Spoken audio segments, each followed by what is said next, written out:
So, Assalamualaikum.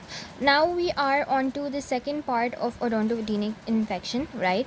And अब हम ना वो stages देखेंगे जो different stages होते हैं जो odontogenic infections में होते हैं, ठीक है.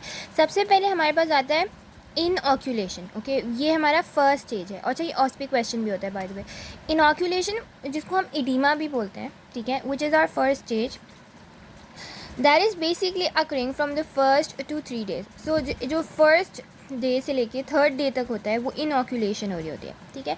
अब इसमें आपको जो इन्फेक्शन है वो कैसा नज़र आएगा, इसमें आपको इन्फेक्शन डिफ्यूज़ नज़र आएगा, ठीक है. ये एक क्लिनिकल पिक्चर है इनोक्यूलेशन या इडीमा की, ठीक है. जब आपको इडीमा देखो आपको डिफ्यूज़ नज़र आ रहा है, ठीक है. एक आपको लोकलाइज्ड इन्फेक्शन नज़र नहीं आ रहा, एक बहुत डिफ्यूज़ इन्फेक्शन नज़र आ रहा है, ठीक है. इसकी कंसिस्टेंसी कैसे होगी कि ये बहुत सॉफ्ट होगा, राइट, ये डोई होगा और ये माइल्डली टेंडर होगा और हल्का सा रेड होगा, ठीक है. So it is like red swelling, it's हल्का सा red, okay, but it's mildly tender and then it's also soft and doughy. You can also see over here where it says characteristics of inoculation, cellulitis and abscess. So inoculation is from 0 to 3 days. इसकी pen या border नहीं है, proper कोई border नहीं है, इसकी borders बहुत diffuse हैं, ठीक है. इसका size it can very of course. It colour जो होता है काफ़ी नॉर्मलिश होता है, it's not so red, okay, और not distinguishably red just like cellulitis. इसकी कंसिस्टेंसी है सॉफ्ट डोई लाइक. इसमें पस नहीं होता और इसमें बैक्टीरिया कौन सा होता है, एरोबिक बैक्टीरिया होता है.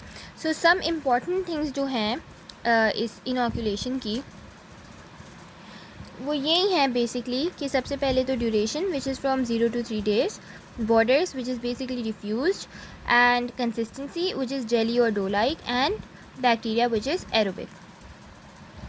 Now let's see cellulitis, okay, I will show you. ये अब हमारे पास क्लिनिकल पिक्चर है सेल्यूलाइटिस की, ठीक है. सबसे पहले हमें क्या नज़र आ रहा है, वो नॉर्मल था, इसमें एक बहुत डिस्टिंग्विशली रेड कलर हमें नज़र आ रहा है, राइट. अब ये काफ़ी ज़्यादा रेड हो गया है.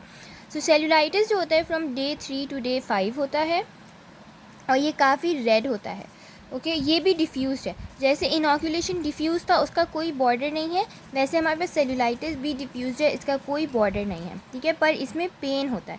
तो दो सेल्यूलाइटिस के डिस्टिंग्विशेबल फीचर्स ये हैं कि रेड है, ठीक है, और काफ़ी पेनफुल है, ओके.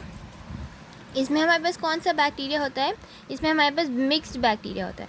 सो ड्यूरेशन क्या है, फ्रॉम 1 to 5 days, बॉर्डर्स वैसे ही हैं डिफ्यूज, साइज़ इसका बड़ा ही होता है, कलर जो है उसका रेड है, कंसिस्टेंसी इसकी बोर्ड लाइक है, कोई प्योरुलेंस नहीं है, बैक्टीरिया इसमें मिक्स्ड है.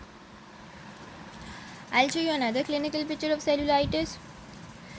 How cellulitis affects the body, of course you can see that it's quite large and diffused, red है, ठीक है, swelling है उस एरिया के अंदर, आपको worms भी प्रोड्यूस होगी around the patch of the affected area, okay.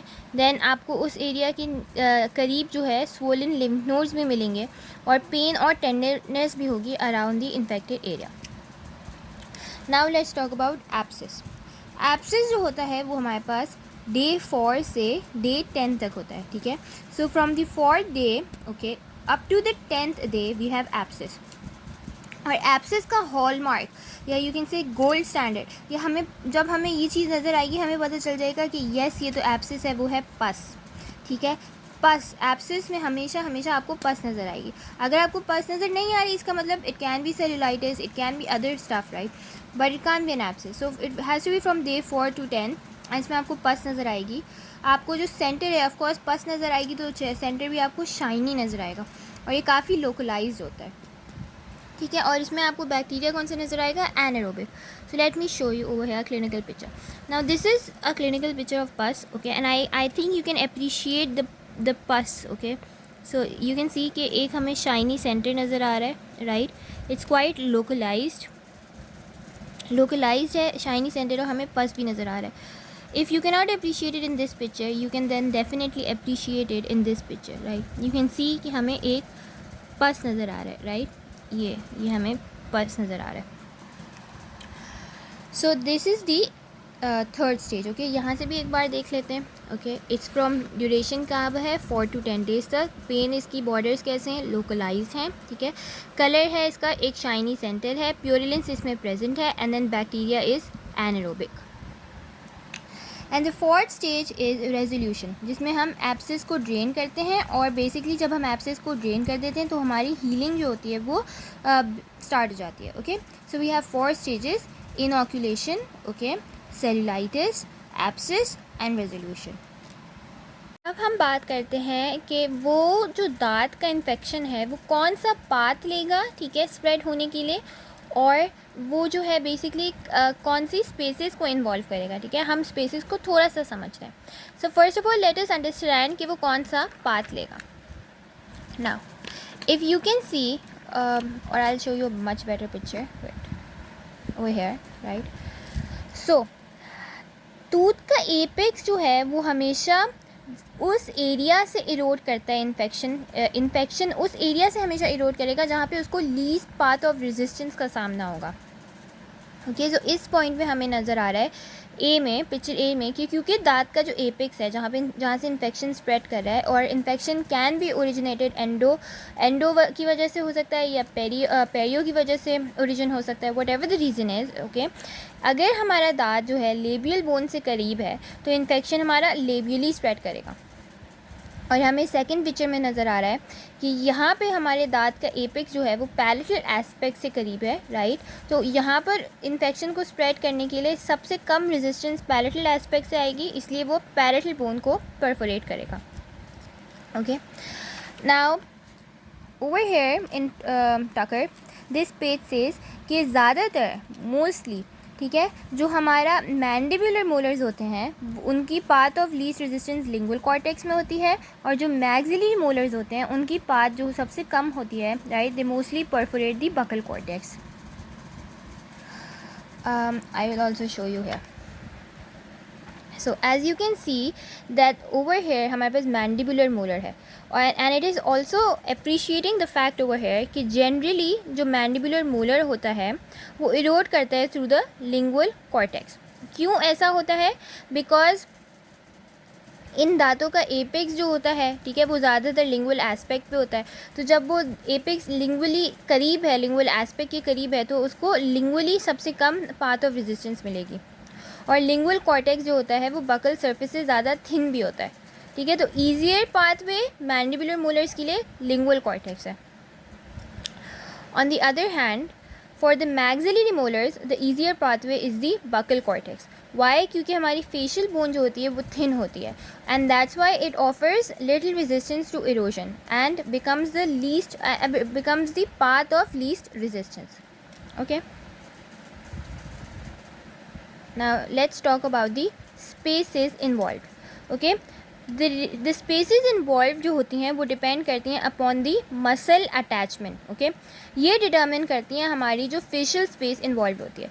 now over here in this picture we can appreciate कि ये हमारे पास एक maxillary molar है, ठीक है, और ये जो है वो हमारे पास buccinator muscle है. सो हम सबसे पहले मैक्सिलरी मोलर्स के बारे में बात करते हैं. सो हम मसल अटैचमेंट के रिलेशनशिप में बताएंगे कि जो हमारा इन्फेक्शन है उसने कौन सी स्पेस को इन्वॉल्व किया है, right. Now over here if the infection, okay, in a maxillary molar is superior to the buccinator muscle, then इस पॉइंट पे वो बकल स्पेस इन्वॉल्व करेगा. ठीक है, ये जो है वो बकल स्पेस है. So if it is superior to the buccinator muscle, it is involving the buccal space. Okay, and if the spread of infection in the maxillary molar is inferior to the buccinator muscle है, इसके inferior spread हो रहा है. So now it is involving the vestibular space. Okay, let me show you in the book also.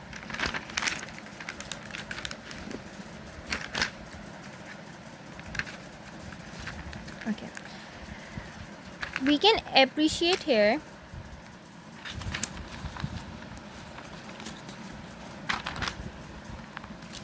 that at this point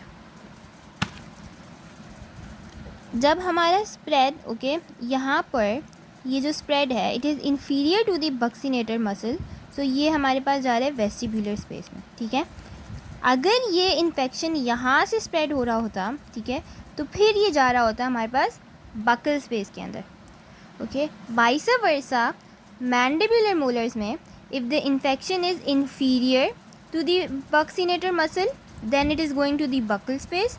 And if the infection is superior to the buccinator muscle, okay, यहाँ से अगर होता infection, इधर से यूँ path of resistance लेता, ठीक है, path लेता, path of least resistance लेके तो इधर superior to buccinator जाता, तो फिर वो वेस्टिबुलर स्पेस इन्वॉल्व करता. तो बेसिकली ये हमारा बकल स्पेस है, ये हमारा वेस्टिबुलर स्पेस है, और इसके हम रिलेशनशिप में इन्फेक्शन के स्प्रेड को देख रहे हैं.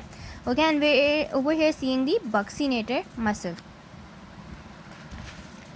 Over here also we can appreciate कि इधर हमारे पास क्या हो रहा है कि ये इन्फेक्शन का स्प्रेड जो है वो इन्फीरियर जा रहा है to the buccinator muscle in the maxillary molars. So अब हमारे पास वेस्टिबुलर एब्सिस इन्वॉल्व है. ठीक है, अगर इसके सुपीरियर होता तो हमारे पास बकल स्पेस इन्वॉल्व होती या फेशियल स्पेस इन्वॉल्व होती. Okay, you can also see over here, right, over here in दोनों में क्या हो रहा है कि इन्फेक्शन जो है इस पॉइंट पे सुपीरियरली जा रहा है to the buccinator muscle in the maxilla, और इन्फीरियरली जा रहा है to the buccinator muscle in the mandible. तो इस पॉइंट में जाके वो बकल स्पेस को इन्वॉल्व कर रहा है. बकल स्पेस जो होता है वो हमारे पास बक्सीनेटर के बीच में और सुपरफिशियल स्किन, ओवरलाइंग स्किन और सुपरफिशियल फैशिया के बीच में एक स्पेस है. ठीक है, it is a potential space. You can also appreciate in a clinical picture over hair.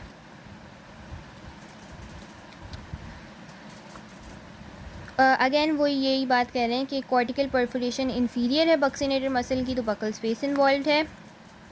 Okay, the other spaces that we have is in relationship to the mylohyoid muscle. तो अब ये वाला जो है ना हमारे पास, ओके, ये हमारे पास है माइलोहायोइड मसल. अगर लिंगुअल परफोरेशन सुपीरियर होती है टू द माइलोहायोइड अटैचमेंट, देन हमारे पास सब लिंगुअल स्पेस इन्वॉल्व होता है. ठीक है, और अगर हमारे पास परफोरेशन इन्फीरियर होती है टू दी माइलोहायोइड मसल, फिर हमारे पास सब मैंडिबुलर स्पेस इन्वॉल्व है.